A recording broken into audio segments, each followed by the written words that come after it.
Hello, retirement savers. Charlie Gipple, certified financial planner here. Today, I want to talk about why it is that indexed annuities have experienced record breaking year after record breaking year after record breaking year when it comes to, well, retirees and pre retirees purchasing them for help when it comes to saving their retirement dollars, having a successful retirement from a financial standpoint.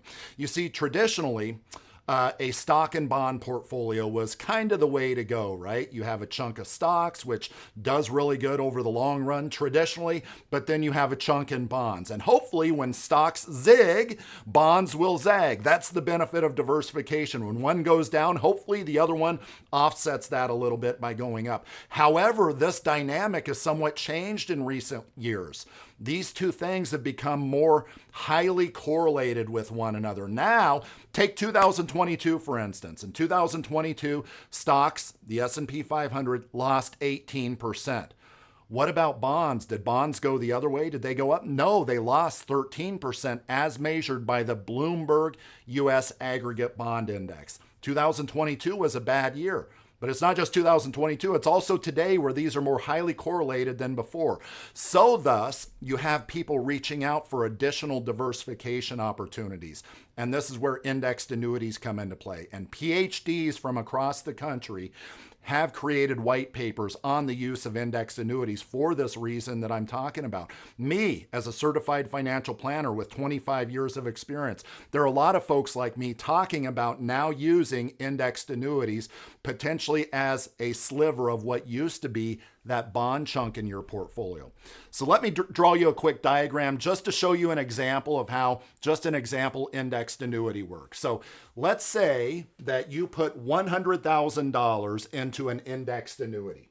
So that's where your money starts. Now, how is your interest credited? It's credited based off of how a stock market index does. That's how the interest is credited, but not exactly percent for percent is how it does. So let's take an example of the S&P 500 drops. It loses 20%. So in this year, the S&P 500 lost 20%, negative 20%. Well, what would your $100,000 have done in this indexed annuity? It wouldn't have lost a penny.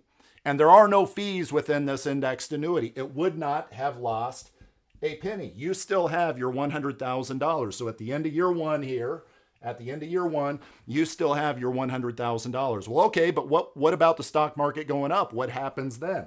So let's say the next year, the stock market goes up 25%. And by the way, negative 20, positive 25, we're merely back to where we started if we had our money in the stock market, right?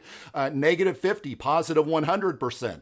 You would be back to where you started if you had your money in the stock market. Well, here, when the stock market increased 25%, what do you get? You would have, in this particular indexed annuity, a growth rate of 10%. So you'd get 10% in that year because that is the cap on this indexed annuity. You see, you can't have none of the downside while also having all of the upside. But this particular indexed annuity has a cap of 10% there. So you're sitting at $110,000 today to where if you were otherwise in that stock market, for instance, you're sitting back at where you started there. And by the way, what happens if the market crashed the following year again, that third year, if it dropped?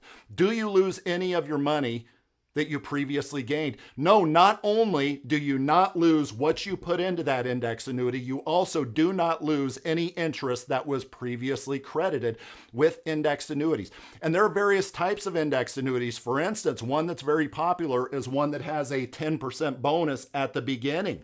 So your $100,000 turns into $110,000.